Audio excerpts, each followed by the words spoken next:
I'm very sorry I forgot about the time difference. So I will try to perhaps shorten a little bit. So indeed, I'm working in Italy, but today I'm clearly from Belgium.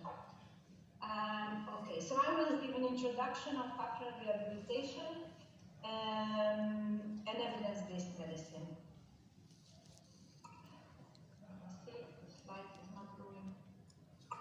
Okay, yeah, I have no conflict of interest. This is the outline of my talk. Okay, I think most of you are familiar with evidence-based medicine. Just to remind you, it is about the use of the best evidence in making decisions about care for our individual patients or populations. Evidence-based practice is the integration of this best available evidence, but together with our clinical expertise. For example, if you are not skilled for a certain treatment, obviously you will not apply it, and also with the patient values.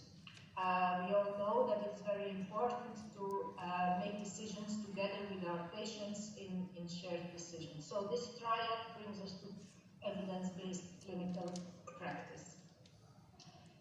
I think nowadays it is being taught in universities. There's so much written about it, so we all know that we should apply evidence-based practice. But when we look at the practice, it is very difficult to change our behaviors and to really apply it. Evidence is changing so fastly. There are such a huge amount of publications. I will come back to that later. So it is also very difficult to keep up to date. And so there is a whole movement and science about knowledge translation. How can we translate all this evidence, all this knowledge that we have into our practice? That's why we need knowledge translation. And knowledge translation is the synthesis, exchange, and finally the application of knowledge by all the stakeholders for the benefit of the health of our patients and the population.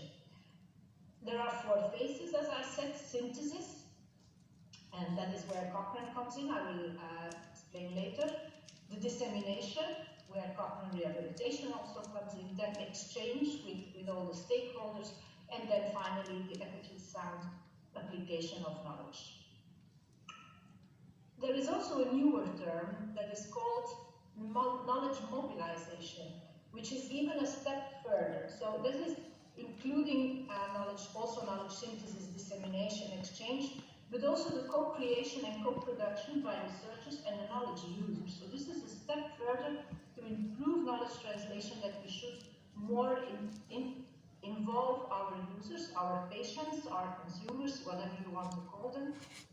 But from the start, also already when creating research and producing research, it would be important to include them more, and that would be a step further also to have a better knowledge translation. As I said, it is very difficult in the end to apply it in our daily practice. So there is a whole implementation science. Today I will not go into that more, but just to show you that it's really not so easy. So that we don't have to feel so guilty, but we should work on it.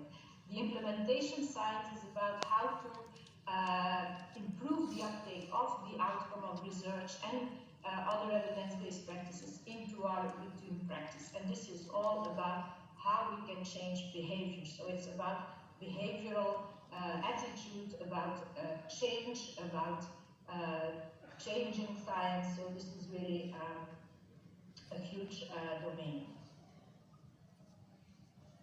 Implementation and application of evidence is very difficult. But when we look at the implementation, it's even more difficult. What do I mean with the implementation? Well, it is in fact when treatments are studied and it has been proved or shown that they don't work, then we should also stop doing them.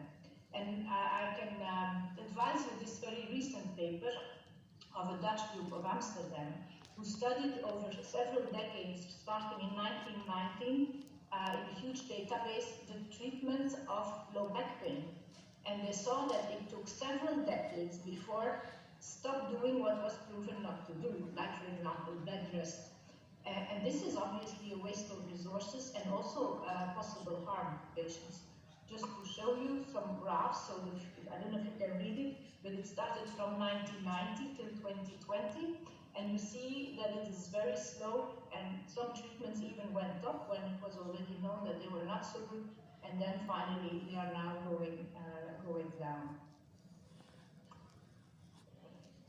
Okay, so knowledge translation starts with having knowledge, the creation of knowledge, with primary research studies that should be methodologically sound. Then the next step is to synthesize this knowledge by secondary research, like systematic reviews. But then the next step is to translate it, and for that we need different tools and products to bring it to our stakeholders. And that can be, for example, clinical practice guidelines.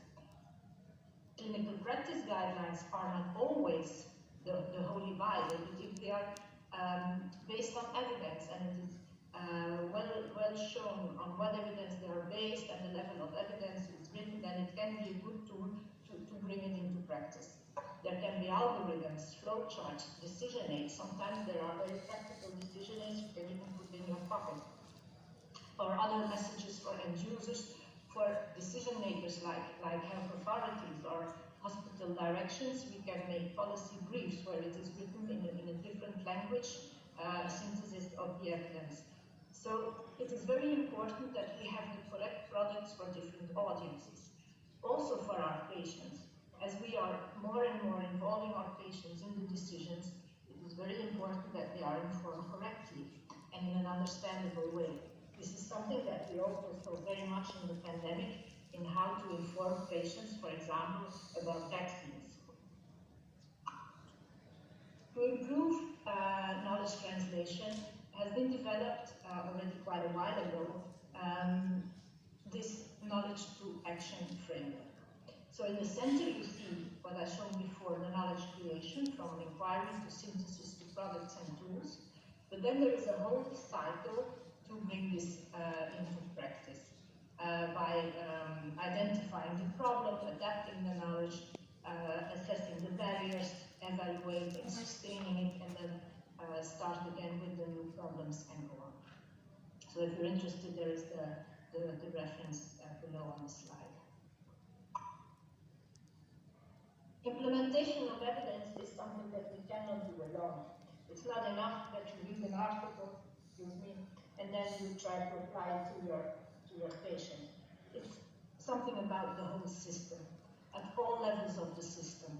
Going from our own level, the micro level, we need to train, we need to be educated, we have to surrender to evidence, we have to change our behavior, we can use tools and facilitators. But if our hospital, if our health system is not sustaining this, like, for example, through reimbursements, to quality control, then it is very difficult. So it's important that also the organization where we work adopt an evidence-based medicine policy. And at the level of the health system, we need national guidelines, flowcharts, also data collection to do more research on outcomes. And some systems also can use rewarding systems. So if you work more based on evidence, that you get better payment or other incentives. So these are all ways of improving the application of evidence-based medicine. So it's really at all levels that this should be done. As I already mentioned before the pandemic, and I want to bring to your attention that the lessons learned from the pandemic have been synthesized in a number of recommendations for health policymakers based on the lessons learned through the pandemic. The first one at the left above in the slide is the EVICNet, which is developed by the World Health Organization, the WHO. The second one is the Cochrane Convenes, a document called Preparing for and Responding to Global Health Emergencies, made by Cochrane. And then the third one is the Global Commission on Evidence that was started with COVIDent, which is a huge consortium of organizations working on evidence, of which also Cochrane Rehab is a collaborator based at McMaster in Canada, and also they made a number of recommendations. And we wrote a joint editorial with all the editors-in-chief that are members of Cochrane Rehab Advisory Board, where we take the essence of these papers and also make the link with what this means for rehabilitation to improve also the use of evidence in rehabilitation and the uptake of it by health policy makers. So if this theme interests you, I can recommend you this paper. That was a joint publication in different journals, 8 different journals. Okay, now coming to Cochrane. Cochrane is, I guess most of you are familiar with it, and we already presented it last year at the Congress, is a worldwide network, looking at the clock, based in the UK as a charity, and the main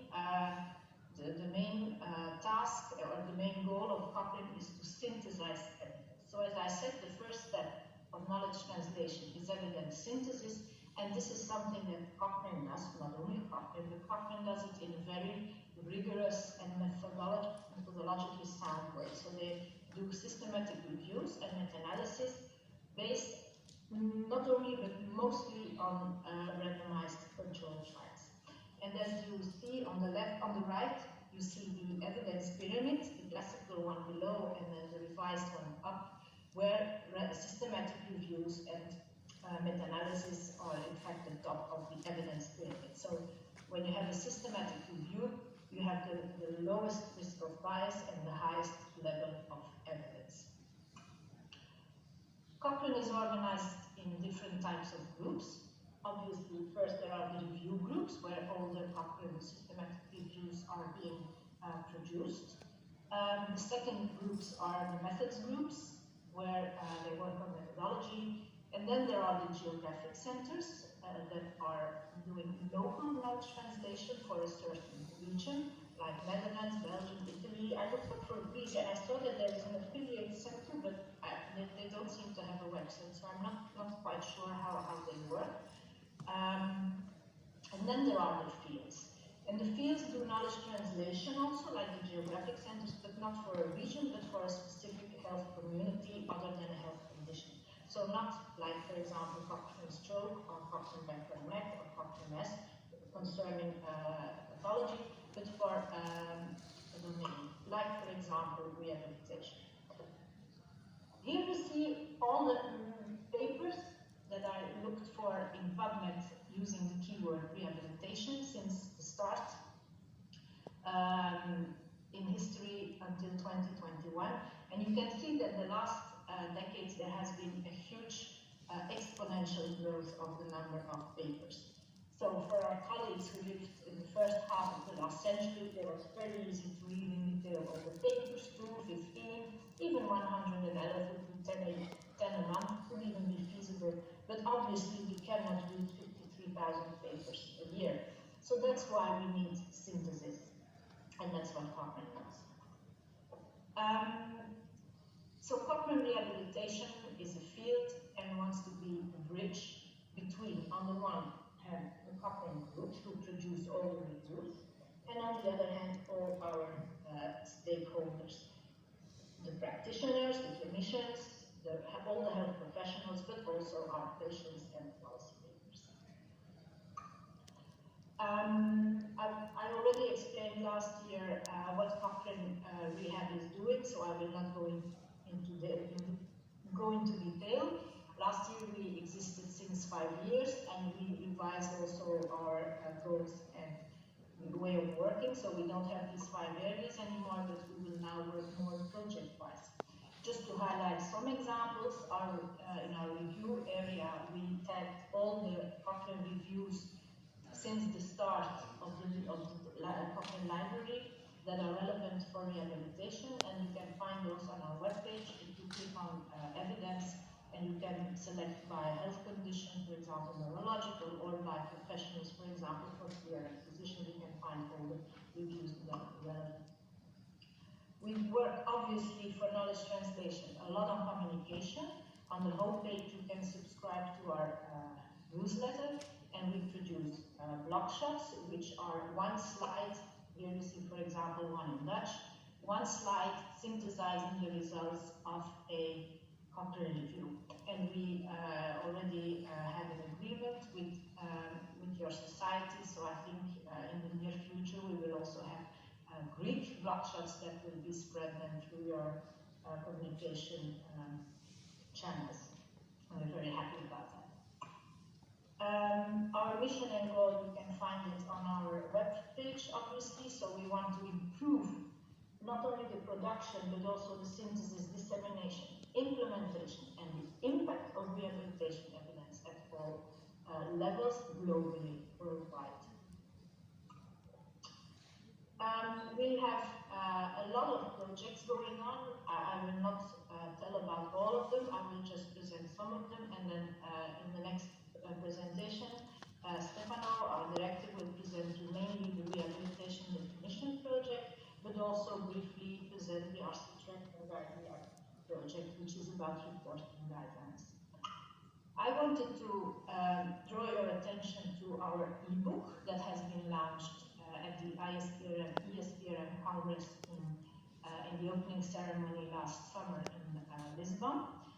And the ebook is in fact also a KT tool where we summarized for all the different audiences. As you remember, I said it's important to have an appropriate tool for each audience. And we summarized all these tagged reviews of our review database for this audience, for clinicians, students, health managers, and for consumers. This is still work in progress, so you don't find all the summaries yet. This work has been done with the European Society, the European Board, and the UMSPRM section, for which I'm very grateful to all of them. Another project that is very important and that will be launched soon is a collaboration we had with the WHO in the framework of Rehabilitation 2030. For those who may not be familiar with this, this is a call for action that the WHO launched in 2017 with the big goal to upscale and to strengthen rehabilitation in health systems worldwide. And one of the projects in this context is the package of interventions for rehabilitation. And this whole project also is based on this paper that was published in 2020 on the global burden of disease study, where it was shown that 2.4 billion people in 2019 were or would be at one point in need of rehabilitation, just to show you how important rehabilitation is in these days. So the package of interventions for rehabilitation is a set of prioritized evidence-based interventions along with the resource requirements. And this is a project that Cochrane Rehabilitation collaborated on with the WHO in the different phases for 20 health conditions. Here you see the 20 health conditions, and in the squares you see the ones on which we collaborated that are relevant for rehab and PRM. And we worked with them on the identification of all the evidence. So we all the Cochrane systematic reviews and extracted the interventions for which there was evidence for these 20 health conditions. We also collaborated on extracting them from existing quality guidelines. And then in the next phase, there were consensus meetings with a lot of colleagues. Some of you also participated in them. We included a lot of PRM colleagues through the ISPRM to make these packages, which in the end will be big Excel, but they were big Excel files of all interventions that should be a minimum package, a minimum standard of treatment for these health conditions. This is now in review process, and the WHO will launch this in February with PDF versions, and from spring there should also be a web-based tool.